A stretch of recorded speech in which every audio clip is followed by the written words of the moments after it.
Wala kang delikadesa. Sa laula ka. Kung nagising si Jopet, nakita pa yung palabas ninyo. Hinahanap namin yung papeles. Eh, napatid ako, kaya nahata ko si Debbie. Ah, ganun. Kaya bukas lahat yung putonis mo.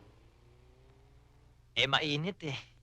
At kaya nakakandado yung pinto. Meron ba nakukulong na walang ginagawang masama? Ha?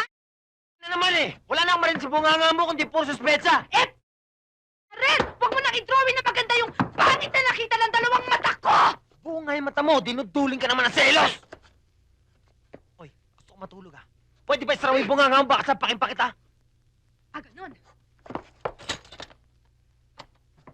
Lalayas ka ba o gusto mong itulog ko ito sa tiyan mo, ha? O baka naman gusto mong matulog para paggising mo sa umaga, putol na yung